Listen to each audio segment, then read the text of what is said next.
Table लिखा हुआ है, ठीक है। इसमें बात करें, सबसे पहले पीरियोडिक टेबल होता क्या है, जिसमें एलिमेंट को एक अरेंज करके रखा होता है हमने, ग्रुप और पीरियड में रखा होता है, ग्रुप और पीरियड में रखा होता है, ठीक है। किसको पीरियड बोलते हैं, किसको ग्रुप बोलते हैं। वर्टिकल कॉलम को क्या बोलते हैं, ग्रुप बोलते हैं। हॉरिजॉन्टल रो को पीरियड बोलते हैं। रो समझते हो, ये लाइनें ऐसे जो चल रही है लाइनें, ऐसे पीरियोडिक टेबल में इसको बोलते हैं पीरियड।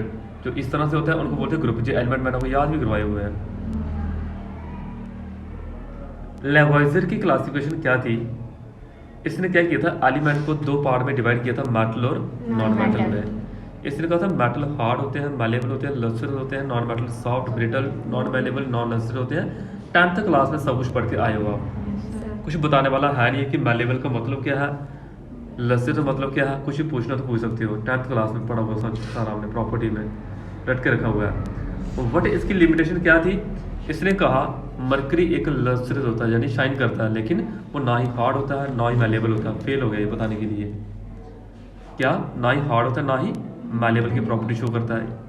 लेकिन some element show the property of metal और नॉन मेटल, दोनों की तरह प्रॉपर्टी शो करते थे। कुछ ऐसे भी थे, उसके बारे में भी बताया उसने, जैसे कि एंटीमनी, कि मेटल है कि नॉन मेटल है पता ही नहीं, दोनों की दोनों प्रॉपर्टी शो करता है, उसने नहीं क्लियर किया। लेकिन एंटीमनी का सिंबल क्या होता है पता है, एंटीमनी का सिंबल होता है SB, ध्यान रहे SB सिंबल होता है इसका। आगे देख लीजिए, थोड़ी चीज़ें मैं ऐसा बता रहा हूँ लोगों। डोवर्नर में क्या बताया मैंने अभी कि इसने उसके बारे में बताया था, इसने तीन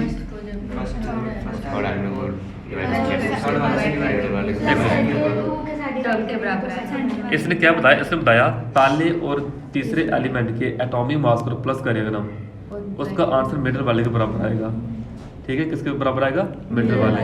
पहले और तीसरे को प्लस करेंगे, डिवाइड 2 से करेंगे, मिडल वाले के बराबर आएगा।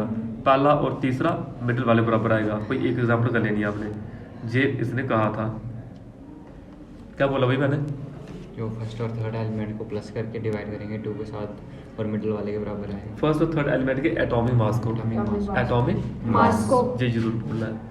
ये भी फेल हो गया। ऐसा नहीं था कि इतना बड़े पीरियोडिक टेबल में आप हर कोई 3-3 एलिमेंट को ग्रुप लेते चलोगे तो आपको मिडल वाले के बराबर ही मास मिलेगा, ठीक है। वो फेल हो गया, कुछ ही एलिमेंट तक वो एप्लीकेबल था, कुछ ही एलिमेंट तक वो एप्लीकेबल था, आगे जाके वो फेल हो गया, ये ध्यान रखना है। लिखा गया कि all the known element could not be arranged as triad, some element with similar property could not form a triad, nitrogen, phosphorus, arsenic कहते हैं ट्रायड नहीं बनाते हैं, तो इनमें वो क्या हुआ, फेल हो गया। तभी क्या बनी इसकी लिमिटेशन बनी, जी इसका मीनिंग था। आगे इसमें क्या बताया मैंने, ये फर्स्ट और 8th एलिमेंट की प्रॉपर्टी सेम है। फर्स्ट और 8th एलिमेंट की प्रॉपर्टी आपस में, ठीक है, मैच करती है।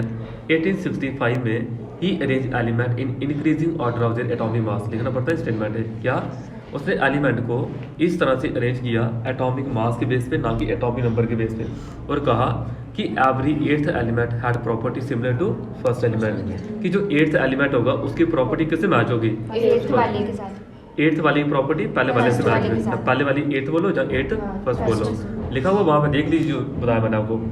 Every 8th element had property similar to the first element. ये इंपॉर्टेंट है, पेपर पूछे जाते हैं उसने, जैसे कि म्यूजिक में होता है, ठीक है। इसी को हम न्यूलैंड लॉ ऑफ ऑक्टेव्स बोलते हैं, म्यूजिकल सिस्टम। लेकिन ये भी फेल हो गया, क्यों, इसने पहला और 8th के तो बोला, लेकिन कुछ ही एलिमेंट तक चला हुआ है, कैल्शियम तक चला हुआ है, जहाँ से चला, कहाँ तक, कैल्शियम तक चला था, आगे फेल हो गया था। कैल्शियम तक चला था, आगे फेल हो गया, ये ध्यान रखना। लिमिटेशन कब, कहाँ तक चला था, कैल्शियम। और जैसे जैसे नोबल गैस की डिस्कवरी हुई, फिर इसकी जो वैल्यू थी वो बिल्कुल ही जीरो हो गई। नोबल गैस बोलते हैं, ग्रुप 18 को बोलते हैं, मैं दिखाता हूँ अभी, ग्रुप 18 को बोलते हैं नोबल गैस। एक और क्लासिफिकेशन आई थी, इसको पढ़ने की जरूरत नहीं है आपने, लेकिन फिर भी कोई पूछे तो इसने एक ग्राफिकल रिप्रेजेंटेशन बताई थी एटॉमिक मास और एटॉमिक वॉल्यूम के बारे में। इसने कहा जिन एलिमेंट की प्रॉपर्टी सेम होती है वो एक टॉप पोजीशन में आएंगे, जिन एलिमेंट की प्रॉपर्टी सेम नहीं होगी वो नीचे आएंगे, ठीक है। जैसे मैं बोलूँ जो बच्चे अच्छे हैं उनको इधर बिठा दिया, जो अच्छे नहीं है उनको इधर बिठा दिया। इस तरह से एलिमेंट की जिनकी प्रॉपर्टी सेम थी उनको एक पीक पोजीशन पे बिठाया गया था।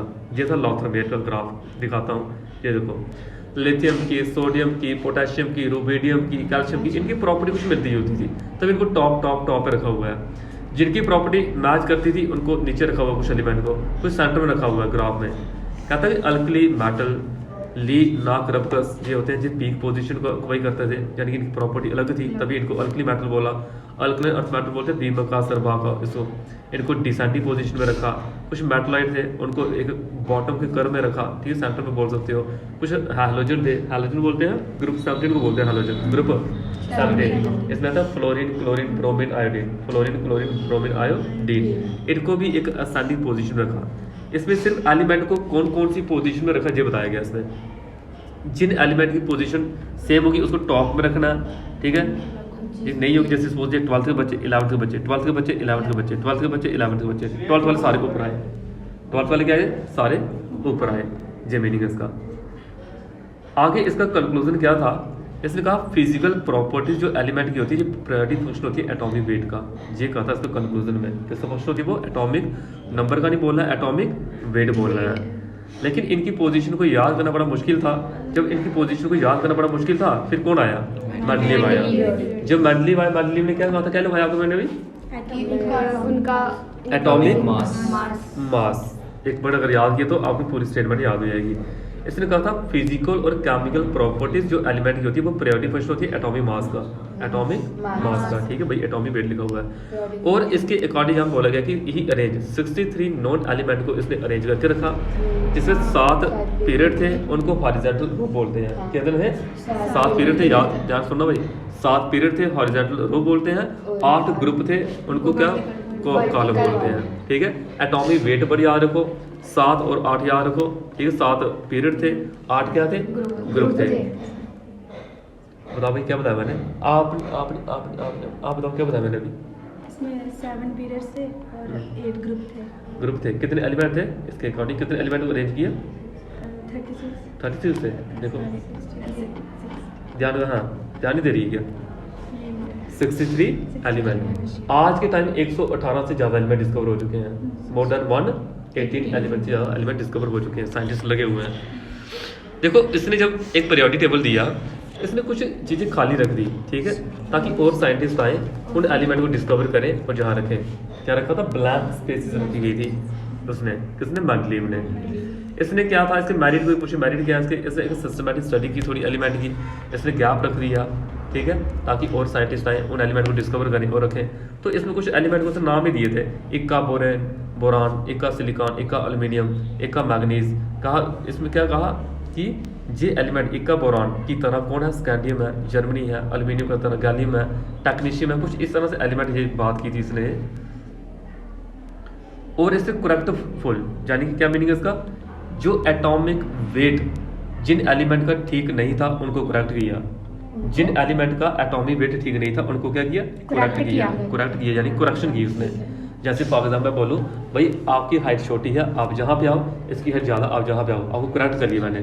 इस तरह से एटॉमिक वेट को क्या किया उसने, करेक्ट किया। कि कुछ एलिमेंट का एटॉमिक वेट ज़्यादा था उनको पहले रख दिया, जिनका कम था उनको आगे रखा हुआ था, उनको ठीक किया। भाई कम वाला पहले रखो, ज़्यादा वाला बाद में रखो, ये मीनिंग था इसका।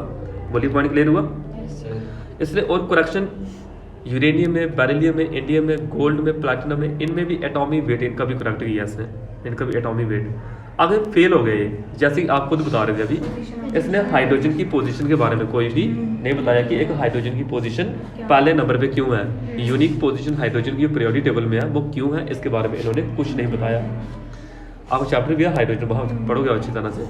आइसोटोप के बारे में कुछ नहीं बताया इसने, कि पोजीशन ऑफ आइसोटोप के बारे में इसके कुछ जस्टिफाई नहीं किया। कि कुछ एनॉमलस पेयर है एलिमेंट के, उनमें इसने एटॉमिक वेट जैसे 39.9, उसका कितना 39.1, ये पहले होना चाहिए, ये बाद में होना चाहिए, इसके बारे में कुछ नहीं बताया इसने। कुछ का ठीक किया बट कुछ के बारे में कुछ नहीं बताया, इसका ज़्यादा है, इसका कम है, ये पहले होना चाहिए था, ये आगे होना चाहिए था, बट उल्टा है, इनके बारे में कुछ नहीं बताया इसने, किसने, मेंडलीव ने। तो फेल हुआ। समझ लीजिए क्या बोला मैंने, कुछ एलिमेंट के एटॉमिक वेट में भी उसने करेक्शन नहीं की है, कुछ में की बट कुछ में नहीं की, नहीं बता पाया। अगर सेम एलिमेंट को डिफरेंट ग्रुप में क्यों रखा है, डिफरेंट एलिमेंट को सेम ग्रुप में क्यों रखा है, उसके बारे में कुछ नहीं बता पाया। क्या सेम एलिमेंट को डिफरेंट ग्रुप में क्यों रखा है, डिफरेंट ग्रुप को सेम एलिमेंट को डिफरेंट ग्रुप में, या डिफरेंट एलिमेंट को सेम ग्रुप में क्यों रखा है, इसके बारे में कुछ नहीं बता पाया इसने। उसके बाद अल्कली मेटल की या कॉइनेज मेटल जो होते हैं कॉपर वगैरह, कॉइनेज मेटल होते हैं कॉपर वगैरह जैसे कॉइन बनते हैं, उनको सेम ग्रुप में रखा है। क्यों रखा है उसके बारे में नहीं बता पाया, उनकी प्लेसमेंट के बारे में नहीं बता पाया। फिर कौन आया उनके आंसर देने के लिए? मॉडर्न पीरियोडिक टेबल आया। इसमें था एटॉमिक नंबर था। इसने कहा कि जो फिजिकल और केमिकल प्रॉपर्टीज होती है एलिमेंट की, वो पीरियोडिक फंक्शन होती है एटॉमिक नंबर का। लिखा होगा पढ़िए ध्यान से, जो पेपर में आते हैं क्वेश्चन। एटॉमिक नंबर, उधर एटॉमिक वेट था। इसने कहा जब एलिमेंट को आप अरेंज करते हो in the increasing order of atomic number, element having similar properties, जिन एलिमेंट की प्रॉपर्टीज सिमिलर होंगी वो रिपीट होते रहेंगे कुछ इंटरवल के बाद। वो क्या होते रहेंगे? रिपीट होते रहेंगे कुछ इंटरवल के बाद। फिजिकल और केमिकल प्रॉपर्टीज फंक्शनों की एटॉमिक नंबर का सेम एलिमेंट की प्रॉपर्टीज सिमिलर होती रहेंगी आफ्टर अ रेगुलर इंटरवल। जी इसने कहा, बोली स्टेटमेंट याद हुई? क्या बोला मैंने? फिजिकल और केमिकल प्रॉपर्टीज की Element is a function of number atomic number, उल्टा नहीं बोला, एटॉमिक नंबर नंबर। ठीक है, और same आगे देखिए। ये तक बोहर बरी इलेक्ट्रॉनिक कन्फिगरेशन के ऊपर डिपेंड करता था। वो इलेक्ट्रॉनिक कन्फिगरेशन एक दिन करवाई थी मैंने। इस मॉडल को सबसे पहले किसने दिया था? रैम और वर्नर ने दिया था। ठीक है, ऐसे मोस्टली भी आता है इसमें कि मोस्टली 1913 में इसके बारे में बड़ा कुछ बताया। रैम और वर्नर ने दिया। इसलिए कहा था 7 पीरियड होते हैं, 18 ग्रुप होते हैं। तो 8 थे, 7 पीरियड और ग्रुप कितने? 18। हाँ, इस 18 वर्टिकल कॉलम। और इसे 4 ब्लॉक थे, उन ब्लॉक को एसपीडीएफ बोलते हैं। ठीक है, ये ब्लॉक, ये आपका प्रायोरिटी टेबल है पूरा। पहले 2 को क्या बोलते हैं? S block. ये क्या है? P block. ये बीच में डी ब्लॉक है। ये आपका एफ ब्लॉक है, एफ ब्लॉक। इनको हम लैंथनाइड और एक्टिनाइड भी बोलते हैं, लैंथनाइड और एक्टिनाइड भी बोलते हैं। S block, P block, D block, F block. ये सारे एलिमेंट आप लोगों ने याद करने हैं। इनका काम अभी स्टार्ट हो गया है। ठीक है, वही पढ़ा रहा हूँ मैं आप लोगों को। ये प्रायोरिटी टेबल आपको आना चाहिए, ध्यान रखना है। पढ़ाया था मैंने थोड़े दिन पहले ही। कॉन्फ़िगरेशन थोड़ा बताता हूँ मैं आप लोगों को। ऐसा ब्लॉक में क्या होता है, जैसे हाइड्रोजन की बात करें, हाइड्रोजन की इलेक्ट्रॉनिक कन्फिगरेशन, हाइड्रोजन का आता है 1। इसकी कन्फिगरेशन आती है, क्या आती है भाई? इलेक्ट्रॉनिक कन्फिगरेशन बताना मुझे, सॉरी कौन सा उस दिन क्लास में तो भी था? हाइड्रोजन की इलेक्ट्रॉनिक कन्फिगरेशन क्या है? 1s1। एक है तो एक ही आना है। बेरिलियम कितना है? बेरिलियम होता है 4। इसका आता है 1s2, 2s2। कितना हो गया? 4 हुआ। देखो एस में 1 भी आ रहा है, एस में 2 भी आ रहे हैं, तभी हम बोलेंगे 1 से 2 तक। एस में 1 भी, एस में कितने? 2। हम बोलेंगे पूरे एलिमेंट में जो कन्फिगरेशन रहेगी वो 1 से 2 तक रहेगी। ये मतलब उसका अन क्या है? जो 1 1 2 2 दिख रहे हैं ना, ये क्या है? अन है। ठीक है, ये ध्यान रहे। ऐसे पी ब्लॉक में क्या बनेगा वो ध्यान रखिए। पी ब्लॉक में अगर मैं बात करूँ, आपके सामने नियॉन को उठा लूँ। नियॉन होता है 10। नियॉन का एटॉमिक नंबर कितना होता है? 10। इसका आएगा 1s2, 2s2, 2p6 आता है। देखो कितना आ रहा है? एस में कितना आ रहा है? 2। पी में कितना आ रहा है? 6। तभी पी में बोलेंगे 1 से 6 तक आएंगे। बोरान में पी में 1, इसमें 2 3 4 5 6, तभी पी में कितना आया? P6। NS2 and P6। जी, और कल को आप क्लास में आते मैं पूछूँ आपको पी ब्लॉक की आउटर मोस्ट इलेक्ट्रॉनिक कन्फिगरेशन बताओ, और बताना NS2 and P1 to 6। क्या बोला? 1 to, ये याद करके आना। ये जो टेबल है ना, मैं एस ब्लॉक की पूछूँ तो और बताना NS1 से 2, NS1 से 2, 1 से 2 तक। पी में कितना? 1 to 6। याद रहेगा? याद याद रखना। आज से ये डी ब्लॉक याद कर लेना। ठीक है, डी ब्लॉक में याद रखो। डी ब्लॉक थोड़ा सा लंबा है, इलेक्ट्रॉनिक फार्मूला याद कर लीजिएगा इसका। डी ब्लॉक के लिए एस में 0 से 2 तक हो सकते हैं, डी में 1 से 10 तक हो सकते हैं। ठीक है, तो डी को n-1 क्यों लिखा हुआ है? मान लो आगे 5s लिखा हुआ है तो पीछे 4d होगा। 4d 5 में से एक क्या निकाला? 4 है, तभी तो n-1 किया हुआ है। एक कम होगा ये वाला, डी का जे मीनिंग है। एफ ब्लॉक भी याद कर लेना कॉन्फ़िगरेशन। आगे देखो कभी ब्लॉक को आइडेंटिफाई करना हो, इतना बड़ा है आई थिंक आपके लिए, क्योंकि इतना होगा नहीं, जहाँ तक रखो। ठीक है, हाँ जी। जो डी ब्लॉक वाला आपने बताया